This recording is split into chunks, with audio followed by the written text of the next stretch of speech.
bate com inteligência. Alô, podcasters de todo o Brasil e ao redor do mundo, aqui é o seu amigo Alexandre Passos e estamos juntos para mais um vídeo.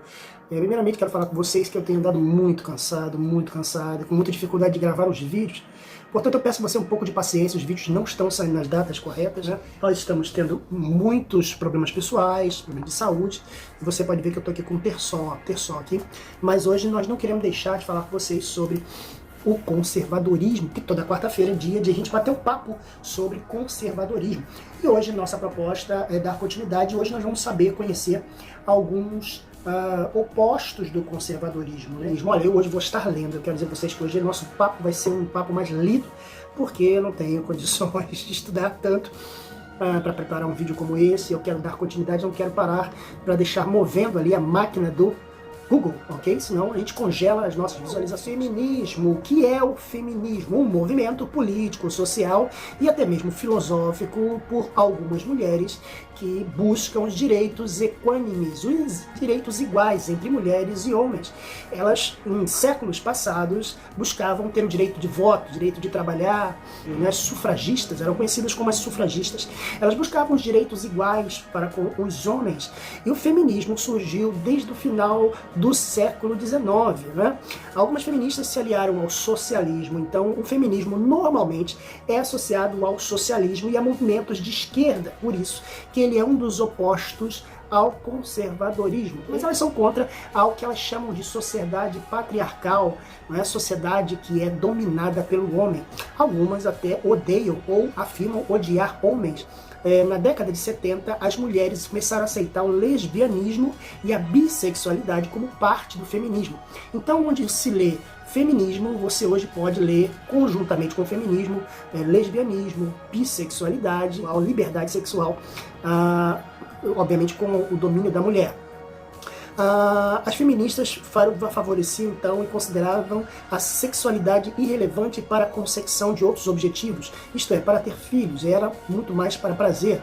Para feministas, o direito da mulher de controlar a sua própria sexualidade é uma questão fundamental. Feministas como Catherine McKinnon argumentaram que as mulheres têm pouco controle sobre os corpos. Também existem a Simone de Beauvoir, que é uma expoente do feminismo. Uma das lutas que as feministas têm travado nesses anos todos é a favor do aborto. A famosa frase "meu corpo, minhas regras" faz parte do vocabulário de feministas. Feministas também com pelos pubianos sem fazer a sua higienização, tanto debaixo dos braços como também nos órgãos sexuais, são características, né? Elas fazem os seus protestos nas ruas, né? Com os seios de fora, afirmando ali, apresentando uma tal de liberdade sexual. Estas são as feministas. Existem também vários tipos de feminismo que, conforme assim, o interesse delas, elas se aplicam e digamos, se enquadram. Você questiona uma feminista, ela diz, não, mas eu não sou esse tipo de feminismo. Então existem muitas vertentes, né, do próprio feminismo, ou pelo menos afirmado pelas mesmas. O que a Bíblia afirma? Realmente a Bíblia, ou a cultura hebraica, ou a cultura judaica, a mulher realmente ela tinha uma vista, né? Ela era vista como um objeto para o homem. A cultura hebraica, em algum momento, ela realmente utilizava a mulher como se fosse, ela não podia falar, ela não tinha o seu espaço.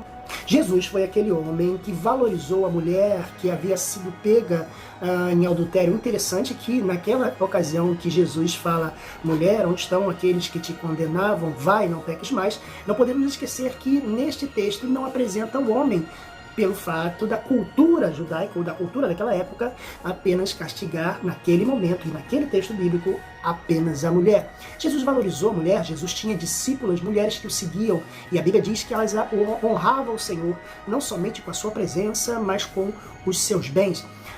Outro detalhe importante, a ressurreição de Jesus foi, a primeira pessoa que viu Jesus ressurreto foi uma mulher, foi Maria Madalena. Então o cristianismo é o espaço onde a mulher sempre está presente. Hoje em dia existem pastoras, mulheres pastoras, que exercem funções muito similares às dos homens. Ao todo, a Bíblia mostra uma grande variedade de mulheres, donas de casas, empresárias, seguidoras, líderes dependentes, independentes, pobres, ricas, todas elas criadas à imagem e semelhança de Deus como os homens. Nem tudo no movimento feminista é bom, mas seu fundamento principal, que as mulheres merecem o mesmo respeito e a mesma dignidade, o mesmo acesso e oportunidade, sem serem maltratadas, é até mesmo bíblica. As mulheres no cristianismo são tratadas muito bem. Obrigado. Vamos então ao segundo movimento político ou movimento social que é oposto ao nosso tema, né, o conservadorismo, que é o socialismo. O que é o socialismo? Aquele cara ali é socialista, né? Existem partidos socialistas hoje no Brasil e são pessoas que têm um pensamento totalmente contrário ao pensamento conservador. Não existe o pensador, o conservador socialista, você nunca vai ver um conservador sendo socialista. O socialismo refere-se a qualquer uma das teorias de organização econômica que advogam a administração e a propriedade pública ou coletiva dos meios de produção e a distribuição de bens, propondo-se a construir uma sociedade caracterizada pela igualdade de oportunidades e meios para todos os indivíduos. Isto é, o socialismo prega que todos devem gozar dos mesmos benefícios. No socialismo, a proposta é dividir os mesmos bens, não haver pobre nem rico. O socialismo tem esta meta, distribuição de bens, uma sociedade igual. Não é parecido também com o do feminismo, que tem essa ideia do igualitarismo, né? Não é à toa que o feminismo e o socialismo batem muito bem, são pensamentos de esquerda e pensamentos progressistas, podemos dizer também de passagem. A maioria dos socialistas possui a opinião de que o capitalismo concentra injustamente a riqueza e o poder nas mãos de um pequeno segmento da sociedade, chamado pelo marxismo de burguesia. Então, para eles acreditam que o capitalismo ele é o resultado de egoísmo do ser humano que poderia dividir isso. O interessante é que esses socialistas não dividem nada uns com os outros, né? Estamos cansados de ver artistas lutando pelos direitos dos pobres, os direitos. Vamos ter uma nação mais socialista. Muitos artistas estão ligados a partidos que têm pensamento socialista e a gente não vê eles ajudando em nada e às vezes vemos outros artistas colaborando, né? O pensamento socialista não tem nada de... ele é bom para dividir o que é dos outros, não o que é deles mesmos. Então esses artistas aí que têm o pensamento socialista não tem nem interesse de dividir os seus bens com os pobres, já que eles acreditam numa sociedade igualitária. Ele diz o seguinte: um sistema econômico e social que através de coerção legal, governamental ou militar, isto é, em outras palavras, você vai para a cadeia se não fizer, você não é dono do seu terreno. Então se você tem ali um terreno na sua casa, você não é dono do seu terreno, aquele terreno pertence ao governo e o governo vai decidir colocar o seu terreno a favor de todos. Você vê muitos grupos, né, como por exemplo os sem terra, os sem teto, que têm um pensamento do socialismo. Então a questão da invasão de terras, que são pensamentos totalmente opostos ao pensamento do conservador, que é a favor da propriedade privada. O conservador ele é a favor de que você tenha as suas coisas, você tem o direito de ter suas coisas, você tem o direito de defender os seus bens que você conquistou com muito trabalho. Então vem um grupo de sem terra, de sem teto, que quer tomar a sua terra e chamar a terra de improdutiva. Quando um sistema que é socialista é um sistema que ninguém tem nada, ninguém tem carro, tudo é o governo que cede, você elimina muitas outras implicações ou motivações da propriedade privada. O socialismo toma emprestados os objetivos compassivos do cristianismo em entender as necessidades das pessoas, enquanto rejeita a expectativa cristã de tal compaixão que não é coagida. Então existem pessoas até que dizem que a Bíblia é socialista, ou que a mensagem de Cristo é uma mensagem socialista, uma mensagem de dividir, né? De dividir entre si, dividir entre os irmãos. A Bíblia é socialista. Só que há uma grande diferença. O que ocorria no Novo Testamento, no livro de Atos, era que as pessoas davam, as pessoas propunham no seu coração em doar, as pessoas tinham desejo de doar. As pessoas não eram coagidas em dar os seus bens, não é, em dividir. Eles dividiam porque eles queriam dividir, era um ato de amor. Não era um ato socialista, mas era um ato de amor. Olha o que diz no livro de Atos, capítulo 2, versículo 44 a 45.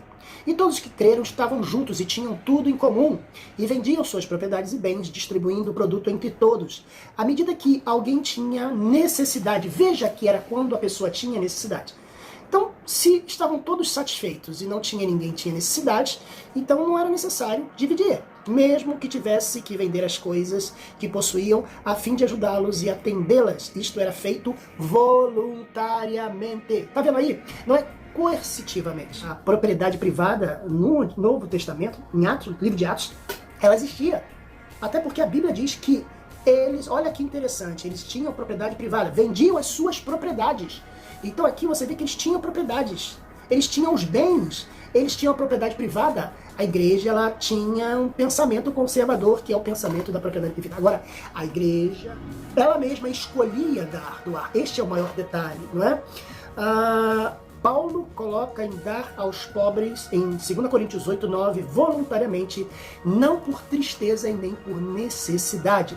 Você não vê aí nenhuma coerção, você não vê nenhuma obrigação, mas a questão aí é muito mais forte. A questão aqui é o amor. Conservadorismo. Eu espero que você tenha gostado do nosso vídeo de hoje, um vídeo que, como eu disse a vocês, tem mais cara de bate-papo, tem uma cara mais lida e sem muitas edições. Quero agradecer você por ter ficado com a gente, que você que está acompanhando toda quarta-feira, está recebendo esse vídeo hoje, quinta-feira, mas nós pretendemos acertar as nossas datas assim que possível, continuar com os nossos vídeos às segundas, quartas e sextas. Segundas-feiras, estudos bíblicos, quartas-feiras, conservadorismo, movimento conservador, espaço conservador no Podcast, e às sextas-feiras o Podcast News com notícias mais leves. Eu quero agradecer por você ter ficado com a gente. Não se esqueça de se inscrever no nosso canal, de clicar no sininho para receber as notificações e também dar o joinha. E deixa o seu comentário aqui. Pessoal, até a próxima, até quarta-feira que vem, se Deus quiser. Tchau!